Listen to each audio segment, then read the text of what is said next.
Peace, everyone. This is your girl, Siquoyia Blue, and this is the podcast where we challenge your perspective. Today, I want to talk about The Dutchman, a film that isn't meant to entertain in the traditional sense. It's meant to confront you. And when I tell you I started watching this movie, I was impressed. I ain't going to give no spoilers, but I might give little spoilers, so don't give some of me, you know what I mean? Because I get excited. But I do think that this was a masterpiece, the way it came off, like the timing of everything. It was like a slow seduction of psychological mastery, if you will. And it kind of made you feel like it was a horror brewing, but it's really just a mind warp of some sort. But it's based on the play by Amiri Baraka. The story follows Clay, a young black man riding a subway, and Lula, a mysterious white woman who begins what seems like an innocent conversation. But the deeper their interaction goes, the more it becomes a psychological battle involving race, identity, power, stereotypes, and control. Now, one of the biggest themes is masking. How much of ourselves do we hide just to make other people comfortable? At one point, does staying silent become damaging to who we are?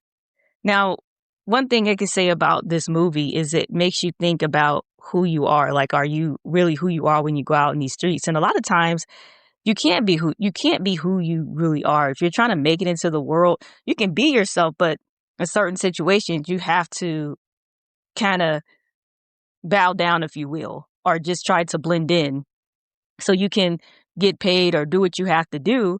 Because in this world, it's like a game. You have to play the game. And if you go into the world and you're trying to just be yourself 24/7, you can't do that. And especially if you're black, it's really hard. And that's the thing with Clay is he's dealing with trying to fit into the black community, trying to fit into the white community. And he feels like he doesn't fit into either. And I think that's a tough thing to swallow in this world.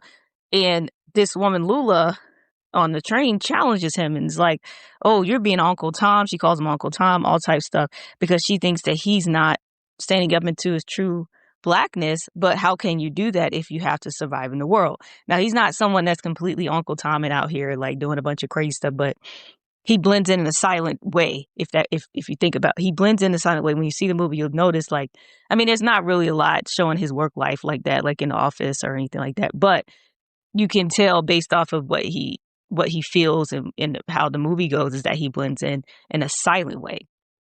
Now, this isn't a movie that gives you a clean moral lesson. Instead, it asks you to wrestle with uncomfortable ideas. That's what powerful art often does. It forces us to examine assumptions we didn't even realize we had.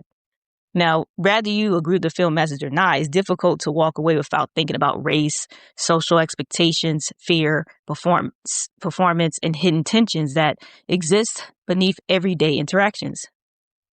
For me, The Dutchman isn't just a story about two people on a train. It's about what happens when identity collides with prejudice and what society often refuses to acknowledge until it's too late. Now, I want to go back to the part about the Uncle Tom. Now, Lula repeatedly attacks Clay's identity, and at one point she essentially labels him an Uncle Tom now. In the context of the film, she is accusing Clay of trying too hard to fit into white society, dressing, speaking, and behaving in a way she views as respectable or assimilated, suppressing his anger and authentic identity to be accepted. Now, it's important to understand that Lula is not presented as a trustworthy narrator. Much of what she says is manipulative, provocative, and intended to psychologically destabilize Clay. The film doesn't ask the audience to accept her accusations as true. It asks us to think about why she's making them and what they reveal about race, power, and identity. So I think that this film really makes you think about yourself in this world too, especially if you're a black person and, all the stuff that's going on in the news and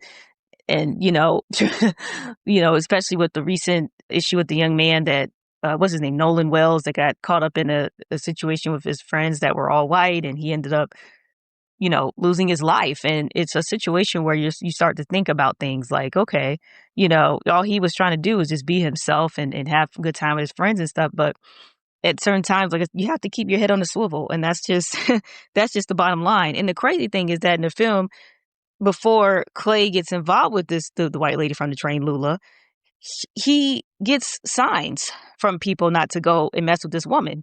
There's signs and stuff like, and it's crazy because it kind of makes you think, is there a delusion or is there some type of spiritual situation in this film? And it really comes off that way, the way that the movie goes, because Clay, I feel like, gets a second chance in a way. I'm not going to give too much of the film away, but he gets a second chance in a way. But also makes me think about the signs in life. Like, do you feel like if you know how to be aware, everybody's not aware of everything, but there's always a sign before you do something. It's like, don't do this. It could be a person walking down the street and they look at you a certain way before or it could be anything before you're about to do something that is like a sign not to do something. And those are people that's aware. If you're aware and tapped in, you're going to be like, all right, this something ain't right. And you're going to follow it and you're going to listen to those little nuggets that's coming around you. But for the people that's not aware type people, start to become aware. Learn how to become aware. Learn how to see what's going on. Spot stuff, because at the end of the day, it could cost you your life. And that in relationships are life or death. So I would say you have to be wary of who you're hanging around with and what's going on, and listen to the signs if you're able to listen to them, and start to listen to them if you don't know.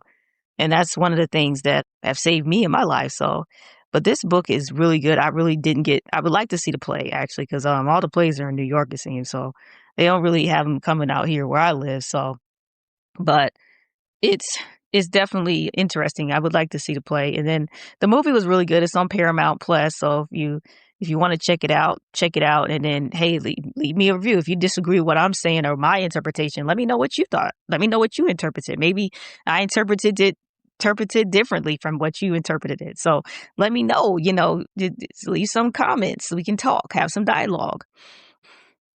And we can see, and this could be a big conversation. The movie should have got more attention than what it got, I think. I mean, some people might think it's a slow burn, but it's really not. I mean, it's just like I don't know, it gives you that build up vibe, and everything just, to me, flowed perfectly. So I'm very impressed with the film. I'm excited about it. I'm happy I had a chance to see it. And it's still, and I think that's why they did the movie, because the play was so popular. So that's why it's a widely discussed work, even though it could be, like I said, get more attention. But yeah, let me know what you think about this film, man. I mean, and especially in today's time with everything going on, and let me know, like, if you think it's like a parallel universe thing that happened after you see the movie. Is it parallel universe? You got a chance to jump into another universe to see the future and then turn back time. Like, let me know what you think that what really happened in here. But it's a really good book, and I just want to say, I mean, not book. Look, it should be a book, but it's a really good movie. So really support it and leave your reviews, and also let me know what you think in the comments. Until next time, everybody, be easy out there. Stay safe. Keep your head on a swivel and stay aware. All right. Peace.